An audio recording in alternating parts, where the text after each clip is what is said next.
কসবায় bankers ফোরামের বিদায় বরণ সংবর্ধনা অনুষ্ঠান এবং উপদেষ্টা মণ্ডলী গঠন, তথ্যচিত্রে বিস্তারিত।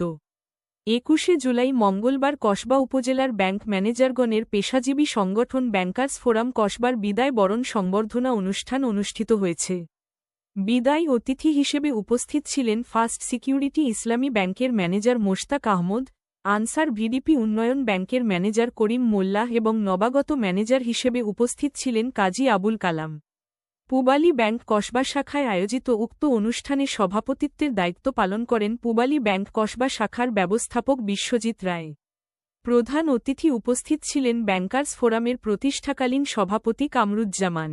ব্যাংকার্স ফোরাম কসবার সাধারণ সম্পাদক জনতা ব্যাংক কসবা শাখার ম্যানেজার মিজানুর রহমান সুমনের সঞ্চালনায় উপস্থিত সোনালী ব্যাংকের ম্যানেজার ছানাউল হক সরকার, ইসলামী ব্যাংকের ম্যানেজার আবদুল্লাহিল বাকি, ব্র্যাক ব্যাংকের ম্যানেজার শফিউল্লাহ, অগ্রণী ব্যাংকের ম্যানেজার নুরুল আলম, কৃষি ব্যাংকের ম্যানেজার মোহাম্মদ মোহসিন, ইউসিবি ব্যাংকের manager Saidur Rahman, mutual trust ব্যাংকের ম্যানেজার সালাউদ্দিন আহমেদ সহ কসবা উপজেলার সিনিয়র সকল ম্যানেজারগণ।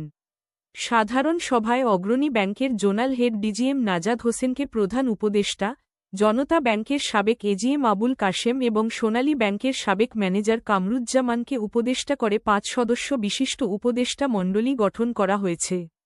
সোনালী ব্যাংক কসবা শাখার ম্যানেজার ছানাউল হক সরকারকে ব্যাংকার্স ফোরামের নতুন সভাপতি, ব্র্যাক ব্যাংকের ম্যানেজার শফিউল্লাহকে সিনিয়র সহ সভাপতি হিসেবে নির্বাচিত করা হয়।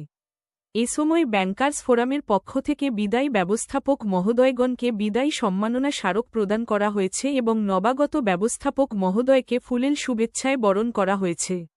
অনুষ্ঠানটি প্রাণবন্ত ও সুন্দরভাবে আয়োজন করতে পারায় ব্যাংকার্স ফোরামের সকল সদস্যদের কৃতজ্ঞতা প্রকাশ করা হয়েছে।